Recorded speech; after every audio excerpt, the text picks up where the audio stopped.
Telugu Desam party ఈ రాష్ట్రంలోకి అధికారంలోకి వచ్చిన తర్వాత మా ప్రియతమ నేత వైఎస్ జగన్మోహన్ రెడ్డి గారు మాజీ ముఖ్యమంత్రి గారికి ఈ రాష్ట్రంలో తగిన భద్రత కల్పించడంలో తెలుగుదేశం పార్టీ అదేవిధంగా పోలీసు ఉన్నతాధికారులు తగినటువంటి భద్రతను కల్పించడంలో వివక్ష చూపిస్తున్నారని చెప్పి మేము గతంలో అనేక సందర్భాల్లో మొన్న జరిగినటువంటి గుంటూరు మిర్చియార్డు కావచ్చు ఇట్లా అనేక సందర్భాల్లో మేము చెప్పుకుంటూనే వస్తున్నాం. అన్యాయం జరుగుతోంది, మా నాయకునికి తగినటువంటి భద్రతను కల్పించాల్సినటువంటి భద్రతను కల్పించడంలో పోలీసులు వివక్ష చూపిస్తున్నారని చెప్పి చెప్తున్నప్పటికీ కూడా అది వాస్తవం అని చెప్పి నిన్న తేటతెల్లమైంది మరొకసారి అని చెప్పి కూడా ఈ సందర్భంగా నేను తెలియజేస్తున్నా. నిన్న జగన్మోహన్ రెడ్డి గారు హెలిప్యాడ్ లో బెంగళూరు నుంచి రామగిరికి వచ్చినటువంటి నేపథ్యంలో అక్కడ హెలిప్యాడ్ దగ్గర తగినటువంటి భద్రతను పోలీసులు కల్పించలేదు. ఉన్నటువంటి పోలీసులు కూడా పని చేయాలా వద్దా, చూద్దామా వద్దా, చేద్దామా వద్దా అనేటువంటి ఒక తాత్సర్యం చూపించారు. నిజమైనటువంటి పోలీసులు వారి యొక్క విధుల్ని నిర్వహించడంలో విఫలమైనారు. హృదయపూర్వకంగా మనస్ఫూర్తిగా వాళ్ళు పని చేయడంలో విఫలమైనారని చెప్పి కూడా ఈ సందర్భంగా నేను తెలియజేస్తున్నా.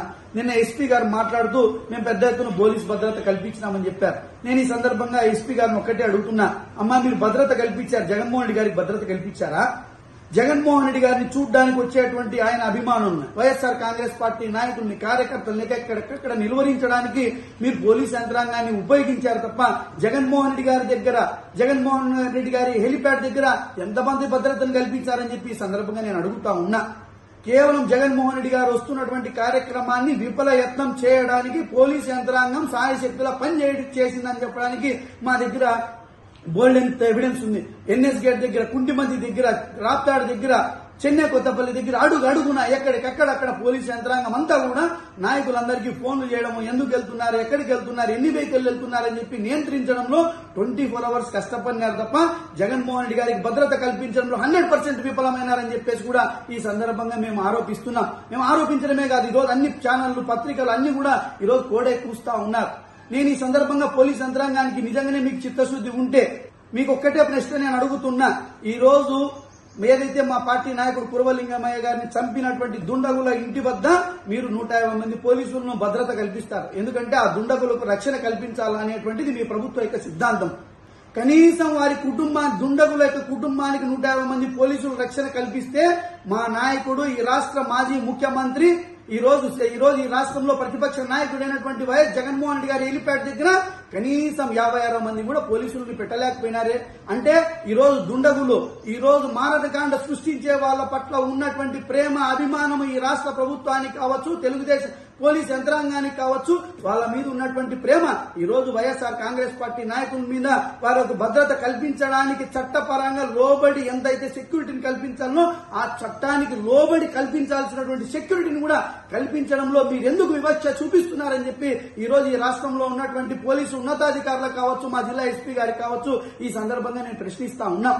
అదేవిధంగా యూనిఫార్మల్ సర్వీస్ లో ఉన్నటువంటి పోలీసులు ఈ రోజు ఏ రకంగా ప్రవర్తిస్తున్నారు ఈ ప్రభుత్వంలో అని చెప్పి నేను అడుగుతున్నా. నిన్న జగన్మోహన్ రెడ్డి గారు ప్రెస్ మీట్ పెడితే ఆ యొక్క రామగిరి మండలంలో ఉన్నటువంటి ఎస్ఐ ప్రెస్ మీట్ పెట్టి మాట్లాడతాడా? యూనిఫార్మల్ సర్వీస్ లో ప్రెస్ మీట్లు, ఆన్ డ్యూటీలో ప్రెస్ మీట్లు పెట్టచ్చా? యూనిఫామ్ వేసుకొని పోలీస్ పెట్టచ్చా? ప్రెస్ మీట్ పెట్టచ్చా? అతను ఎస్ఐయా? అతను విధి నిర్వహణలో ఉన్నాడా లేకపోతే తెలుగుదేశం పార్టీ నాయకుడా?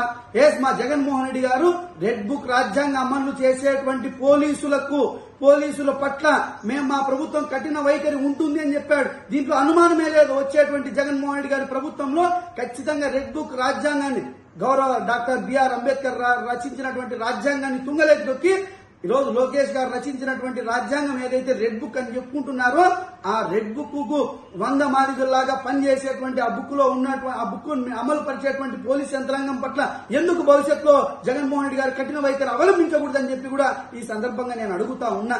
రెడ్ బుక్ ను అమలు పరిచేటువంటి అధికారులు గుడ్డలు ఊడదీస్తామని చెప్తే గుమ్మడికాయలు దొంగ అంటే భుజాలు తడుపుకునేటువంటి సుధాకర్ నువ్వు నిన్న ప్రెస్ మీట్ పెడతావా? ప్రెస్ మీట్ పెట్టి మేము రన్నింగ్ రేస్ లో పాస్ అయినాం, మేము ఎగ్జామ్ లో పాస్ అయినామని చెప్పి నువ్వు ఇంత చదువుకొని నువ్వు క్వాలిఫై అయినటువంటి వానివి నీ సర్వీస్ రూల్స్ ఏం చెప్తానని నీకు తెలీదా? నీ service rules uniformed service rules లో నీ ఏదైతే నువ్వు సర్వీస్ లో పొందుపరిచినటువంటి సెక్షన్లకు లోబడి నువ్వు పనిచేయాలనేటువంటి ఇంగితం నీకు లేదా? నువ్వు తెలుగుదేశం పార్టీ నాయకులు ముఖ్యంగా పరిటాల సునీతమ్మ చెప్పింది, పరిటాల సునీతమ్మ కుమారుడు చెప్పింది అమలు పరచడమేనా నువ్వు చదువుకునేటువంటి చదువు, నీకు నేర్పించినటువంటి పోలీస్ సర్వీస్ రూల్స్ అవేనా నీకు చెప్పింది? నీకు తెలుగుదేశం పార్టీ మీద మమకారం ఉంటే నువ్వు నీ ఉద్యోగానికి రిజైన్ చేసిరా. ప్రజాక్షేత్రంలో తెలుసుకుందాం మీ సిద్ధాంతాలు కరెక్టా, మా సిద్ధాంతాలు కరెక్టా, ప్రజాస్వామ్యాన్ని బ్రతికించడానికి మేము సిద్ధంగా ఉన్నామా, ప్రజాస్వామ్యాన్ని కూలీ చేయడానికి మీరు సిద్ధంగా ఉన్నారా? నీకు ప్రజాస్వామ్యం మీద నమ్మకం ఉంటే నువ్వు నీ యూనిఫామ్ పక్కన పెట్టి నీ ఉద్యోగానికి రిజైన్ చేసి నువ్వు రా.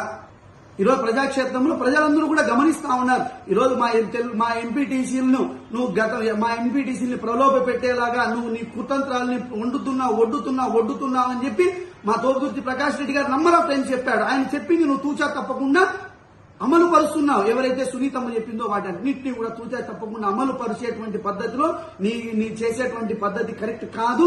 భవిష్యత్తులో నువ్వు దానికి తగినటువంటి మూల్యం చెల్లించుకోబోతున్నావు అని చెప్పి కూడా ఈ సందర్భంగా నేను తెలియజేస్తున్నా.